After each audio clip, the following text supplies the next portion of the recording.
Hello everyone, welcome to Central Academy. तो जैसा कि आप जानते हैं, हम लोग बीपीएससी तैयारी 3.0 के लिए प्रीवियस ईयर क्वेश्चन देख रहे थे। तो आज हम देखेंगे साइंस के previous year question, most important question देखेंगे जो कि आपके एग्जाम में ऐसे ही क्वेश्चन से पूछे जाएंगे। तो चलिए देख लेते हैं किस प्रकार के क्वेश्चन हैं। तो मैंने और भी सारे प्रीवियस ईयर क्वेश्चन कराए हैं जो कि आपके एग्जाम के पॉइंट व्यू से बहुत इंपॉर्टेंट है। तो आपने अगर नहीं देखा है तो डिस्क्रिप्शन बॉक्स में लिंक है, तो वहाँ से जाइएगा और जाकर जरूर वीडियो देखिए। आपके एग्जाम में ऐसे ही क्वेश्चन पूछे जाएंगे। तो आपको और भी सब्जेक्ट के, जिस सब्जेक्ट के क्वेश्चंस प्रीवियस ईयर क्वेश्चंस चाहिए, तो आप लोग कमेंट करके दिया करिए, तो हम उसका भी लेकर आएंगे। तो चलिए देख लेते हैं आज का क्वेश्चंस क्या है। तो आप लोग लास्ट तक वीडियो जरूर देखिएगा, या वीडियो आपके लिए बहुत ज़्यादा इंपॉर्टेंट होने वाली है। तो आप लोग लास्ट तक वीडियो जरूर देखिएगा और सारे क्वेश्चंस हल कीजिएगा और कमेंट बॉक्स में कमेंट करके जरूर बताएगा कि आपका कितना क्वेश्चन सही होता है। ठीक है, तो अगर आपने चैनल सब्सक्राइब नहीं किए हैं तो चैनल जरूर सब्सक्राइब कर लीजिएगा, ताकि मेरा जो भी वीडियो आए आप लोगों तक सबसे पहले पहुँचे। ठीक है, तो चलिए देखते हैं इसमें क्वेश्चन आज का, जिसमें है H2O2 के वैद्युत अपघटनीय विधि द्वारा निर्माण के संदर्भ में निम्नलिखित में से कौन सा कथन असत्य है। तो इसमें से कौन सा कथन असत्य है यहाँ पे पूछा है। तो पहला है लेड कैथोड की तरह प्रयुक्त होता है, ये बात तो यहाँ पे सही है। और यहाँ पे जो कहा है बी वाले ऑप्शन में 50% H2SO4 का प्रयोग किया जाता है, तो यहाँ पे ये बात भी सही है। एनोड पर हाइड्रोजन उत्पन्न होता है, तो यहाँ पे ये बात गलत है। तो जो गलत है वही यहाँ पे सही हो जाएगा। ठीक है, यहाँ पे यही वाला राइट हो जाएगा, सी वाला। और जो यहाँ के पे अगर कह दिया होता कि कैथोड पर हाइड्रोजन उत्पन्न होता है, तो यहाँ पे ये बात सही हो जाती, लेकिन यहाँ पे कहा है एनोड पर हाइड्रोजन उत्पन्न होता है, इस कारण यहाँ पे ये वाला ऑप्शन रॉन्ग हो जाएगा। तो यहाँ पे जो है आपका सी वाला ऑप्शन सही हो जाएगा। तो अगला क्वेश्चन हम लोग देखते हैं। तो अगला क्वेश्चन है आपका यहाँ पे, आर्थो तथा पैरा नाइट्रिफिनॉल 1:1 के मिश्रण को पृथक करने की सर्वोत्तम विधि है। तो पहला है वाष्पीकरण, दूसरा है रंगीन स्पेक्ट्रम, तीसरा है आसवन और डी है उपयुक्त में से एक से अधिक, ई है उपर्युक्त में से कोई भी नहीं। तो यहाँ पे आपका कौन सा वाला ऑप्शन सही होगा। तो यहाँ पे जो आर्थो तथा पैरा नाइट्रोफिनॉल के मिश्रण जो है उसको आसवन विधि के द्वारा पृथक किया जा सकता है, अलग किया जा सकता है, वाष्पीकरण विधि द्वारा होगा नहीं। ठीक है, और रंगीन स्पेक्ट्रम भी नहीं होगा। तो यहाँ पे आपका आसवन विधि की वजह से क्या कहते हैं मिश्रण को अलग किया जा सकता है। तो आपका यहाँ पे सी वाला ऑप्शन राइट हो जाएगा। अगला देखेंगे, तो अगला है इथाइन का समजात है। इथाइन का समजात क्या होगा यहाँ पे।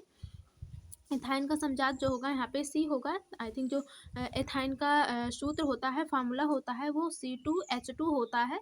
और जब इसमें क्या कहते हैं CH2 जोड़ दिया जाएगा, तो यहाँ पे पूरा बन जाएगा आपका C3H4 हो जाएगा। ठीक है, तो यहाँ पे C3H4 हो जाएगा, सॉरी यहाँ पे 4 होगा, H4 हो जाएगा। तो यहाँ पे आपका जो है सी वाला ऑप्शन राइट हो जाएगा। ठीक है, यहाँ पे जब समूह में CH2 जोड़ दिया जाएगा, मतलब एथाइन के सूत्र में, तो यहाँ पे आपका निकल कर आ जाएगा समजात सूत्र, इसका समजात C3H4 हो जाएगा। ठीक है, तो समजात का मतलब यहाँ पे क्या होता है। समजात का मतलब यहाँ पे हो जाएगा अणु सूत्रों के मध्य जब CH2 का अंतर होता है, CH2 का जब अंतर होगा उसी को ही समजात समूह कहा जाता है। ठीक है, तो यहाँ पे जोड़ने पे आपका C3H4 एथाइन का समजात समूह आ जाएगा। तो यहाँ पे आपका सी वाला आंसर राइट हो जाएगा। अगला क्वेश्चन देखेंगे, तो अगला क्वेश्चन है आपका यहाँ पे 14 नंबर, एक गैस फूलों का रंग अपचयन द्वारा तथा दूसरी गैस ऑक्सीकरण द्वारा उड़ा देती है, कैसे। वो सॉरी यहाँ पे गैसें क्रमशः हैं, तो वो गैसें कौन कौन सी होंगी यहाँ पे। पहला है SO2 तथा Cl2, और बी है यहाँ पे CO तथा Cl2, और सी है यहाँ पे NH3 तथा SO4, और डी है उपर्युक्त में से एक से अधिक, उपर्युक्त में से कोई नहीं। तो यहाँ पे आपका हो जाएगा SO2 जो होता है वो विरंजक गुण का अपचयन के कारण होता है, जबकि जो Cl2 होगा वो विरंजक गुण के ऑक्सीकरण के द्वारा होता है। ठीक है, जो यहाँ पे SO2 है, यहाँ पे जो SO2 है, SO2 जो है वो विरंजक गुणों के अपचयन के कारण होगा यहाँ पे, और जो क्या कहते हैं Cl2 है वो ऑक्सीकरण के द्वारा होता है। ठीक है, Cl2 जो होगा वो ऑक्सीकरण के द्वारा होगा, ऑक्सीकरण के द्वारा होगा। ठीक है, तो यहाँ पे आपका कौन सा वाला ऑप्शन सही हो जाएगा। तो यहाँ पे आपका फर्स्ट वाला ऑप्शन राइट हो जाएगा, SO2 तथा Cl2 हो जाएगा। ठीक है, बहुत इंपॉर्टेंट क्वेश्चन है, आप लोग जरूर हल कीजिएगा और क्या कहते हैं सारे क्वेश्चंस, और कमेंट बॉक्स में कमेंट करके जरूर बताइएगा कि आपका कितना क्वेश्चन सही होता है। यहाँ पे अगला क्वेश्चन देखेंगे 115 नंबर, एमिनो के एसिटिलीकरण के दौरान एसिटिल समूह द्वारा प्रतिस्थापित होता है। तो यहाँ पे पहला ऑप्शन है नाइट्रोजन परमाणु से जुड़ा हाइड्रोजन परमाणु द्वारा, और दूसरा है कार्बन परमाणु से जुड़ा एक या अधिक हाइड्रोजन परमाणु, और सी है नाइट्रोजन परमाणु से जुड़े एक या अधिक हाइड्रोजन परमाणु। तो इसमें से आपका कौन सा ऑप्शन सही होगा? तो इसमें से आपका यहाँ पे सी वाला ऑप्शन राइट हो जाएगा, नाइट्रोजन परमाणु से जुड़े एक या अधिक हाइड्रोजन परमाणु। ठीक है, तो यहाँ पे आपका सी वाला ऑप्शन सही हो जाएगा। तो आगे देखेंगे क्वेश्चन। यहाँ पे आपका 116 नंबर क्वेश्चन पे है, गैल्गन जो जल के मृदुकरण के लिए प्रयुक्त किया जाता है का सूत्र है। तो इसका सूत्र इसमें से कौन सा है? गैल्गन जो जल के मृदुकरण के लिए प्रयुक्त किया जाता है। ठीक है, तो इसमें से जो है आपका गैल्गन का जल मृदुकरण के लिए सूत्र जो है यहाँ पे है Na2 और Na4PO3 6 होगा। ठीक है, तो यहाँ पे आपका जो है बी वाला ऑप्शन सही हो जाएगा। Na2 नो, यहाँ पे सी वाला होगा। Na2 आपका Na2 Na4PO4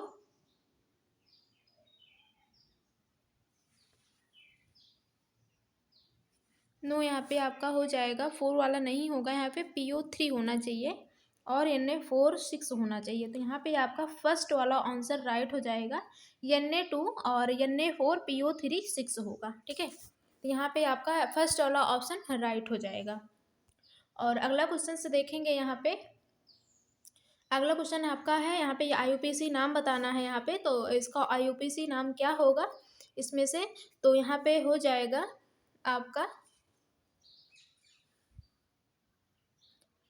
1, दूसरा कार्बन, तीसरा CH और चौथा होगा यहाँ पे 5वां हो जाएगा। ठीक है, CH और तो यहाँ पे आपका हो जाएगा, यहाँ पे 3 मेथिल है, 1 2 3, 3 यहाँ पे मेथिल हो जाएगा आपका 3 ठो। उसके बाद में यहाँ पे 3 मेथिल होगा आपका।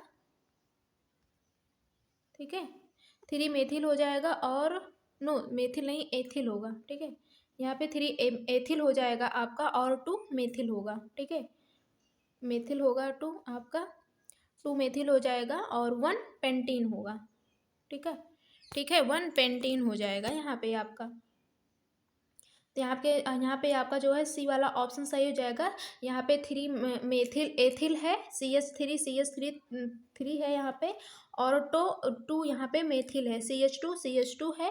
ठीक है, और क्या कहते हैं यहाँ पे आपका जो है 1 पेंटीन है। ठीक है, तो यहाँ पे आपका सी वाला ऑप्शन राइट हो जाएगा। और अगला क्वेश्चन देखेंगे। तो अगला क्वेश्चन है आपका, इस्पात को रक्त तप्त ताप से निम्न ताप पर गर्म करके धीरे धीरे ठंडा करने का प्रक्रम कहलाता है। तो धीरे धीरे गर्म करने का जो प्रक्रम होता है वो क्या कहलाएगा? हार्डनिंग, एनेलिडिंग और टेम्परिंग। और इसमें से कौन सा ऑप्शन आपका सही होगा?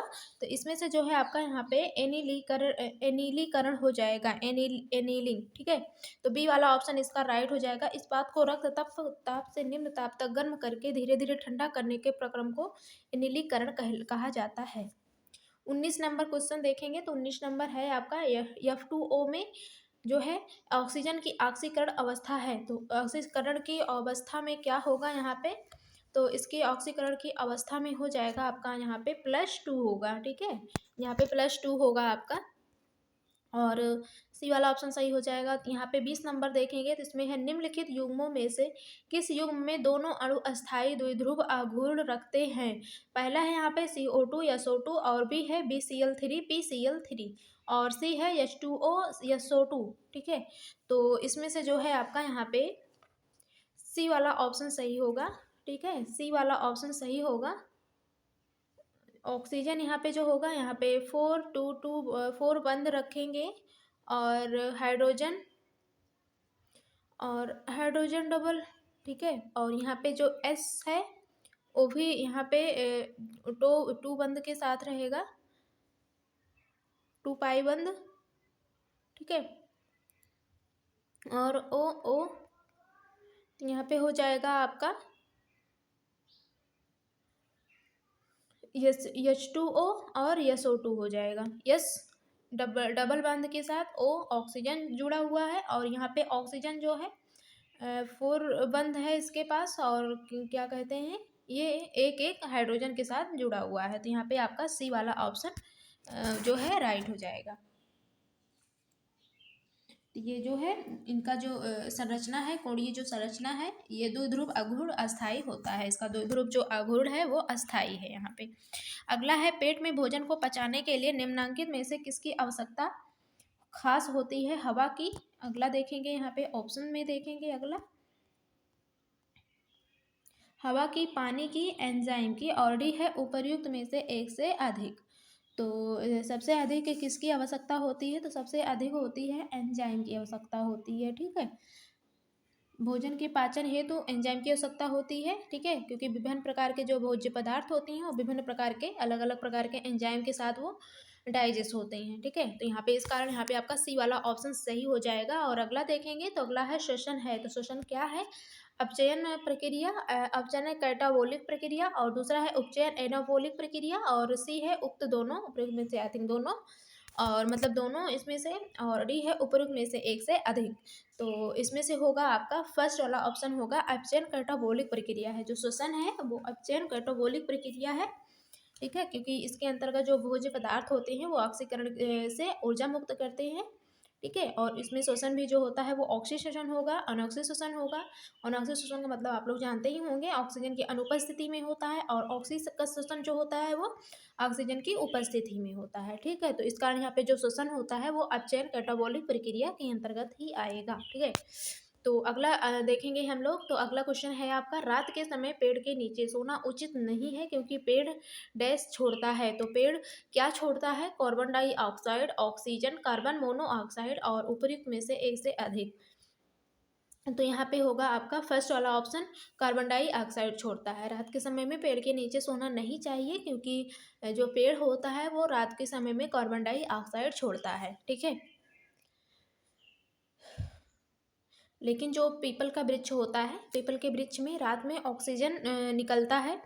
तो ऑक्सीजन, वो पीपल का वृक्ष जो होता है वो हानिकारक नहीं है। ठीक है, क्योंकि वो रात के समय में ऑक्सीजन ही छोड़ेगा। ठीक है, तो पीपल के नीचे सोना ये क्या कहते हैं, हानिकारक नहीं होगा पीपल के पेड़ के नीचे रात में। और आगे देखेंगे क्वेश्चन। तो आगे है आपका क्वेश्चन, निम्नलिखित में से किस प्रकार के भोजन लेने से लोगों को पौष्टिक आहार मिलता है? तो किस प्रकार के भोजन को लेने से लोगों को पौष्टिक आहार मिलेगा? तो पहला है सभी प्रकार के गुणों से संपन्न भोजन लेने से, और दूसरा है अंकुरित अनाज लेने से, और तीसरा है उबला हुआ भोजन खाने से, उपर्युक्त में से एक से अधिक। तो होगा आपका इसमें से कौन सा ऑप्शन सही होगा? तो इसमें से आपका फर्स्ट वाला ऑप्शन राइट होगा, सभी प्रकार के गुणों से संपन्न भोजन लेने से। तो हर तरह की मतलब पौष्टिक आहार लेना चाहिए। किसी में कुछ विटामिन पाए जाते हैं, किसी में कोई और विटामिन पाया जाता है, तो हर प्रकार के भोजन लेना अनिवार्य होता है, आई थिंक लेना चाहिए। ठीक है, तो ये सभी पौष्टिक आहार में मिलेंगे। तो आगे देखेंगे डायबिटीज़, आई थिंक मधुमेह का कारण होता है। मधुमेह के कारण क्या होगा? इंसुलिन की कमी, और दूसरा है पच की कमी, और तीसरा है लार की कमी, और डी है उपर्युक्त में से एक से अधिक। तो क्या कहते हैं, जो डायबिटीज़ होता है, आई थिंक मधुमेह जो होता है वो किसका कारण होता है? तो मधुमेह जो होता है वो शरीर में अग्नाशय की बीटा कोशिकाओं में इंसुलिन स्रावित होता है, और ये मुख्यतः प्रोटीन होती है। ठीक है, ये प्रोटीन ही होती है, और ये कार्बोहाइड्रेट के उपापचय में महत्वपूर्ण होती है, और शरीर में जो इंसुलिन होता है उसकी कमी को मधुमेह नामक रोग से होता है, और इस रोग में जो मूत्र होता है, यूरिन, रक्त में शर्करा की मात्रा को बढ़ा देता है। ठीक है, तो इसे ही डायबिटीज़ कहते हैं, ऐसे ही डायबिटीज़ होता है। तो यहाँ पे जो होगा ये इंसुलिन की कमी से होता है। यहाँ पे फर्स्ट वाला आंसर आपका राइट हो जाएगा, इंसुलिन की कमी से होता है। ठीक है,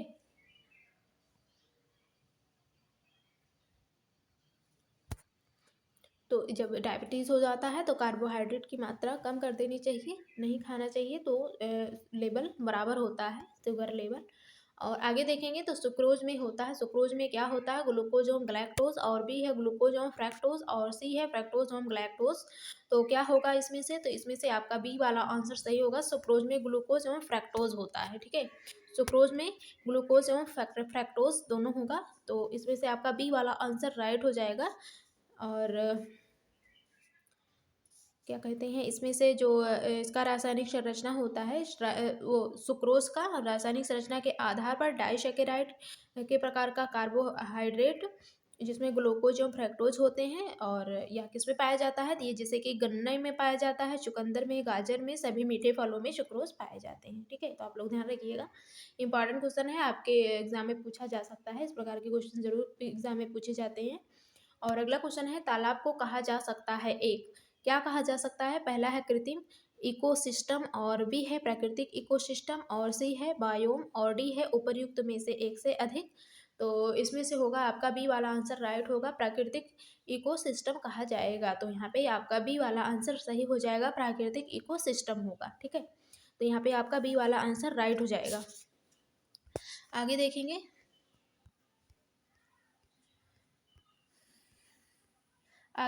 तो आगे क्वेश्चन है आपका, कोई व्यक्ति चावल दाल एवं दही खाता है, जो नीचे दिए गए में इन्हें किसकी कमी होगी। तो इसमें से किसकी कमी होगी, यदि कोई व्यक्ति है और चावल दाल खा रहा है, तो स्टार्च, वसा, विटामिन ए, उपयुक्त में से एक से अधिक। तो इसमें से सी वाला ऑप्शन सही हो जाएगा, विटामिन ए होगा। ठीक है, चावल में कार्बोहाइड्रेट होगा, और दाल से प्रोटीन मिलेगी, और दही से वसा एवं अन्य पदार्थ मिलेंगे। और उपरोक्त कमी किसी भी पदार्थ द्वारा विटामिन ए नहीं होता है, हो रहा है। ठीक है, विटामिन ए किसी में नहीं है, तो यहाँ पे जो है आपका सी वाला आंसर राइट हो जाएगा, विटामिन ए हो जाएगा। चावल में स्टार्च होगा, दाल में प्रोटीन होगा, और दही में होगा वसा। ठीक है, तो यहाँ पे आपका जो है, यहाँ पे सी वाला आंसर सही हो जाएगा, विटामिन ए। तो यहाँ पे सी वाला आंसर राइट हो जाएगा।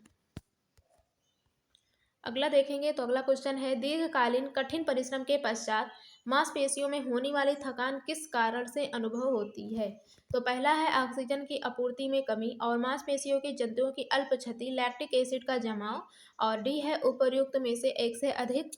तो इसमें से जो है आपका यहाँ पे सी वाला आंसर सही होगा, लैक्टिक एसिड का जमाव होगा। दीर्घकालीन कठिन परिश्रम से अधिक, अगर हम ज़्यादा परिश्रम कर देते हैं, जैसे कि वर्कआउट जो जिम जाते हैं अधिक बहुत ज़्यादा कर देते हैं, तो थकान के कारण से यहाँ पे लैक्टिक एसिड का जमाव हो जाता है। ठीक है, तो यहाँ पे सी वाला आंसर आपका राइट हो जाएगा। ठीक है,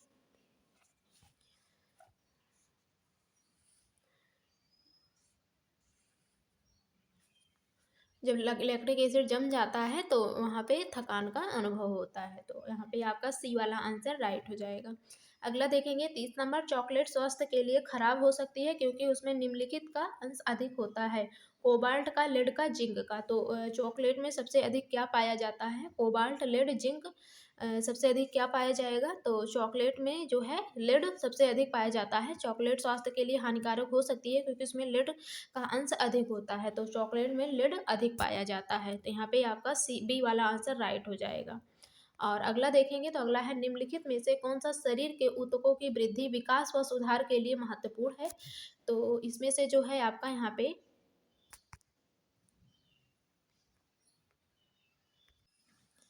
तो इसमें से जो है आपका यहाँ पे कौन सा ऑप्शन सही होगा, विकास व सुधार के लिए प्रोटीन, वसा, कार्बोहाइड्रेट, और डी है उपर्युक्त में से एक से अधिक।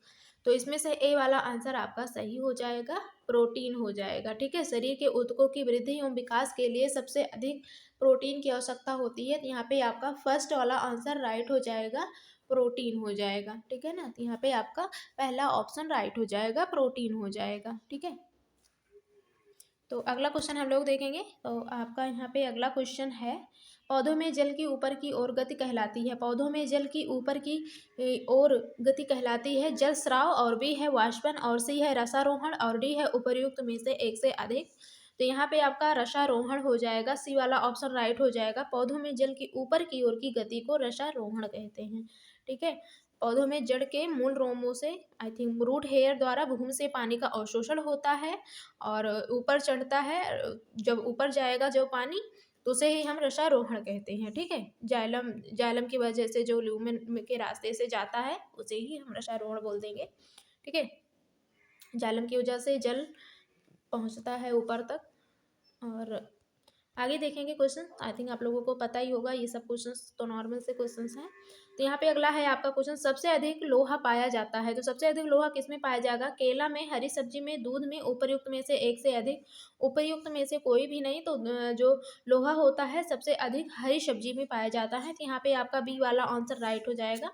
और अगला क्वेश्चन हम लोग देख लेंगे। तो अगला क्वेश्चन है आपका यहाँ पे 34 नंबर पे, प्रकाश संश्लेषण में किसका ऑक्सीकरण होता है? तो प्रकाश संश्लेषण में सबसे ऑक्सीकरण किसका होता है? सूर्य के प्रकाश का, कार्बन डाइऑक्साइड का, सी में है जल का, और डी में है उपर्युक्त में से एक से अधिक, उपर्युक्त में से कोई भी नहीं।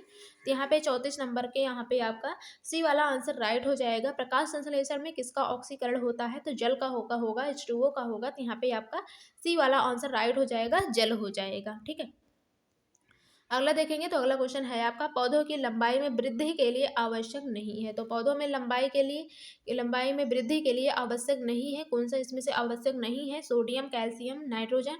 तो कौन सा इसमें से आवश्यक नहीं है? तो इसमें से सोडियम आवश्यक नहीं है। पौधों की लंबाई में वृद्धि के लिए जो है सोडियम आवश्यक नहीं है। तो यहाँ पे आपका फर्स्ट वाला आंसर राइट हो जाएगा। अगला देख लेंगे क्वेश्चन। तो अगला है आपका यहाँ पे, निम्नलिखित में से किसमें कार्बोहाइड्रेट की न्यूनतम मात्रा होती है? तो किसमें कार्बोहाइड्रेट की न्यूनतम मात्रा होती है? तो पहला है आलू, दूसरा है मकई, आई थिंक मक्का, और सी है मटर। तो इसमें से क्या कहते हैं, कार्बोहाइड्रेट की सबसे कम मात्रा किसमें होगी? तो यहाँ पे आपका कौन सा ऑप्शन सही होगा? तो यहाँ पे आपका सी वाला आंसर सही हो जाएगा, मटर होगा। मटर में क्या पाया जाता है? तो आप लोग कमेंट बॉक्स में कमेंट करके जरूर बताइएगा कि मटर में क्या पाया जाता है। आई थिंक आप लोगों को पता ही होगा, आलू में तो कार्बोहाइड्रेट पाया ही जाता है, और मकई, आई थिंक मक्के में जो है कार्बोहाइड्रेट पाया जाता है। बचा मटर, तो मटर में ही नहीं पाया जाता है प्रोटीन। तो आप लोग बताइएगा कि मटर में क्या पाया जाता है। ठीक है, तो यहाँ पे हम लोग अगला क्वेश्चन देखेंगे। हाइड्रोफाइट कहते हैं, हाइड्रोफाइट किसे कहेंगे? बिना जल का पौधा, बिना मिट्टी का पौधा, बिना कार्बन डाइऑक्साइड का पौधा, और उपर्युक्त में से एक से अधिक। तो क्या होगा इसमें से आपका ऑप्शन? तो इसमें से आपका जो है बी वाला ऑप्शन राइट हो जाएगा, बिना मिट्टी का पौधा होगा। बी वाला ऑप्शन आपका सही हो जाएगा। और अगला देखेंगे, हमारे आहार का निम्न में से कौन सा भाग हड्डियों और दांतों की संरचना के लिए आवश्यक है? तो कौन सा आहार जो है वो हमारे हड्डियों और दांतों के लिए आवश्यक है? पहला है पोटेशियम, दूसरा है लौह, तीसरा है कैल्शियम, और डी है उपर्युक्त में से एक से अधिक, उपर्युक्त में से कोई भी नहीं। तो सबसे अधिक आवश्यक है कैल्शियम। ठीक है, हमारी हड्डियों और दांतों की मजबूती के लिए आवश्यक है कैल्शियम। कैल्शियम की मात्रा सही अगर रहेगा, कैल्शियम की अगर की कमी हो जाएगी तो हमारे हड्डियां और दांत कमजोर हो जाते हैं। ठीक है, तो इस कारण हमें इसका ध्यान देना चाहिए। ठीक है, ताकि कैल्शियम की कमी ना हो पाए। तो यहाँ पे आपका सी वाला आंसर राइट हो जाएगा, हड्डियों और दांतों के लिए। तो यहाँ पे आगे देखेंगे, एपीफाइट वे पौधे हैं जो दूसरे पौधों पर आश्रित होते हैं, भोजन के लिए, छाया के लिए, जल के लिए। तो एपीफाइट पौधे किसके लिए आश्रित होते हैं? दूसरे पर। तो एपीफाइट जो होते हैं वो जल के लिए दूसरे पर निर्भर होते हैं, आई थिंक आश्रित होते हैं। तो यहाँ पे आपका सी वाला आंसर राइट हो जाएगा। एपीफाइट का मतलब क्या होगा? स्वपेशी होगा। ठीक है, एपीफाइट का मतलब ऑटोट्रॉफिक जो है स्वपोषी कहेंगे, जो कि ये दूसरे पौधे पर केवल यांत्रिक अवलंबन, आई थिंक दूसरे पौधों पर आश्रित होते हैं जल के लिए। तो यहाँ पे आपका सी वाला आंसर सी वाला आंसर आपका सही हो जाएगा। आगे देखेंगे। तो आगे क्वेश्चन है आपका यहाँ पे, अग्नाशय को पाचक रस के उत्पादन के लिए उत्तेजित करने वाला हार्मोन निम्नलिखित में से कौन सा है? पहला है रेनिन, ट्रिप्सिन और सेक्रेटिन। तो इसमें से कौन सा हार्मोन होगा इसमें से? तो इसमें से आपका यहाँ पे सी वाला आंसर सही हो जाएगा, सेक्रेटिन हो जाएगा। ठीक है, अग्नाशयों को पाचक रस के उत्पादन के लिए उत्तेजित करने वाला हार्मोन जो होगा वो सेक्रेटिन होगा। ठीक है, तो यहाँ पे आपका सी वाला आंसर सही हो जाएगा। और अगला देखेंगे, एड्स विषाणु का आनुवंशिक पदार्थ है। एड्स जो है वो विषाणु का आनुवंशिक पदार्थ है। द्विरज्जुकों डीएनए, द्विरज्जुकों आरएनए, एकल रज्जुकी आरएनए, उपर्युक्त में से एक से अधिक। तो यहाँ पे आपका जो है सी वाला आंसर होगा, एकल रज्जुकी आरएनए है। ठीक है, जो एड्स होगा एक्वायर्ड इम्यूनोडिफिशियंसी सिंड्रोम। ठीक है, एक्वायर्ड इम्यूनोडिफिशियंसी सिंड्रोम होगा इसका फुल फॉर्म, और ह्यूमन डिफिशियंसी वायरस यहाँ पे HIV होगा। ठीक है, HIV इसका वायरस हो जाएगा, इसका फुल फॉर्म होगा यहाँ पे आपका ह्यूमन इम्यूनो डिफिशियंसी वायरस। ठीक है, इसके संक्रमण के कारण होने वाला जो रोग होता है वो रेट्रो वायरस होता है। ठीक है, आई थिंक रेट्रो विषाणु जिसे कहा जाता है, रेट्रो वायरस, रेट्रो वायरस होगा। ठीक है, तो रेट्रोवायरस होता है जिसमें जो रिवर्स ट्रांसक्रिप्टेज नामक एंजाइम पाया जाता है वो HIV विषाणु में आनुवंशिक पदार्थ के रूप में एकल रज्जु, I think single standard RNA के 2 अणु पाए जाते हैं। तो यहाँ पे यही चीज़ यहाँ पे पूछा है, एकल रज्जु की RNA जो HIV होता है उसमें 2 स्टैंडर्ड RNA पाए जाते हैं, तो जिसे बोलते हैं हम एकल रज्जु की, इसे हिंदी में बोला जाता है। तो आई थिंक अगर आप लोग इंग्लिश में जानेंगे तो ज़्यादा ठीक रहेगा। तो आई थिंक हम आपको केवल हिंदी में ही क्वेश्चंस लाएंगे, तो लाए हैं, लेकिन हम आपके लिए बाइलिंगुअल क्वेश्चंस रखेंगे इंग्लिश और हिंदी दोनों के, क्योंकि आपके पास अगर इंग्लिश वाला भी रहता है तो ज़्यादा समझ में आता है, हिंदी वाला कम समझ में आता है, मुझे पता है, लेकिन हम आपके लिए क्या कहते हैं बाइलिंगुअल क्वेश्चंस लेकर आएंगे, हिंदी इंग्लिश दोनों के, ताकि आपको समझ में आ जाए। ठीक है, आगे क्वेश्चन हम लोग को देखेंगे। तो यहाँ पे आपका जो है सी वाला आंसर राइट हो जाएगा। आई थिंक आप लोगों को पता चल गया होगा, यहाँ पे सी वाला आंसर आपका राइट हो जाएगा। तो यहाँ पे अगला देखेंगे, निम्नलिखित में से कौन एक लौह संचयी प्रोटीन है। तो यहाँ पे कौन लौह संचयी प्रोटीन है, मायोसिन, ग्लूटेलिन और फेरिटीन।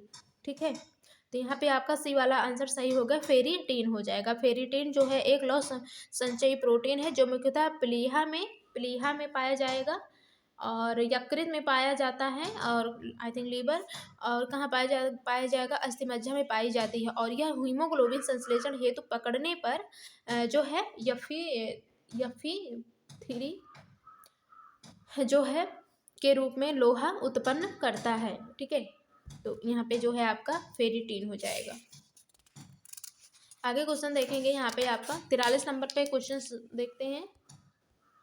तो यहाँ पे आपका आगे क्वेश्चन है, निम्नलिखित अंगों में से किसे आरबीसी का कब्रिस्तान कहा जाता है। तो आरबीसी का कब्रिस्तान किसे कहा जाता है, थॉमस को, यकृत को, प्लीहा को। तो किसे आरबीसी का कब्रिस्तान कहा जाता है, तो आरबीसी का कब्रिस्तान प्लीहा को कहा जाता है। तो यहाँ पे आपका सी वाला आंसर राइट हो जाएगा। अगला देखेंगे, तो अगला क्वेश्चन है आपका यहाँ पे, निम्नलिखित में से कौन सा अंश मेखला का भाग है।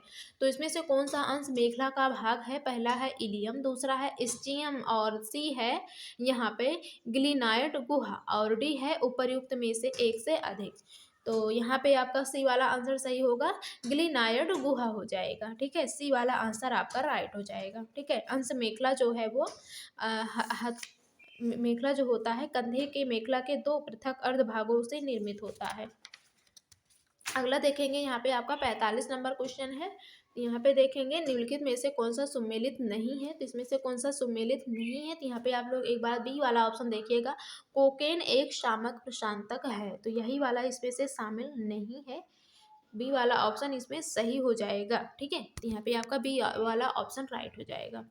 और अगला देखेंगे क्वेश्चन आपका यहाँ पे, तो अगला है आपका यहाँ पे रेस्ट्रिक्शन एंजाइम है। तो रेस्ट्रिक्शन एंजाइम क्या होता है, तो रेस्ट्रिक्शन एंजाइम जो होता है वो ऐसे एंजाइम जो डीएनए में केवल एक विशेष क्रम वाले फास्फोडाइस्टर बंध को तोड़ते हैं और इसके पुनः प्राय आकार के खंड कर देते हैं। तो यहाँ पे आपका सी वाला आंसर राइट हो जाएगा। ठीक है, और अगला यहाँ पे आपका क्वेश्चन से देखते हैं, एक कोसा अंगक जिसमें अपवाद रूप में जल अपघटनीय एंजाइम की अधिकता होती है। तो यहाँ पे ऑप्शन देखेंगे, होती है तो राइबोसोम होगा, दूसरा है अंतःप्रद्रव्य जालिका होगा, तीसरा है यहाँ पे लाइसोसोम। तो जो है यहाँ पे आपका सी वाला ऑप्शन, यहाँ पे आपका सी वाला ऑप्शन राइट हो जाएगा, लाइसोसोम हो जाएगा। ठीक है ना।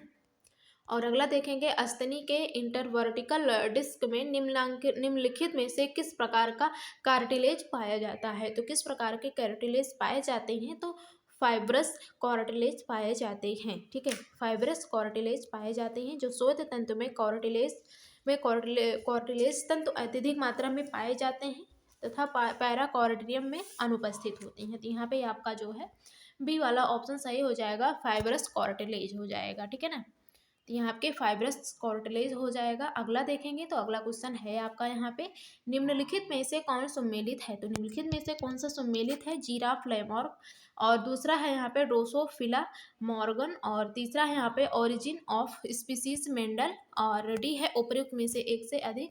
तो यहाँ पे आपका भी यहाँ सी वाला ऑप्शन राइट हो जाएगा, ओरिजिन ऑफ स्पीसीज मेंडल हो जाएगा, यही वाला यहाँ पे क्या कहते हैं सही सुमेलित है। ठीक है, और अगला देखेंगे एडीएच, एडीएच पारगम्यता का नियमन करता है। तो एडीएच पारगम्यता का नियमन करता है, तो इसमें से आपका कौन सा वाला ऑप्शन राइट होगा? तो पहला है यहाँ पे समीपस्थ कुंडलित नलिका की, दूसरा है संग्रह नलिका और दूसरा दूरस्थ कुंडलित नलिका की, और तीसरा है यहाँ पे हेनले के लूप के आरोही नॉल की, और उपर्युक्त में से एक से अधिक, और उपर्युक्त में से कोई भी नहीं।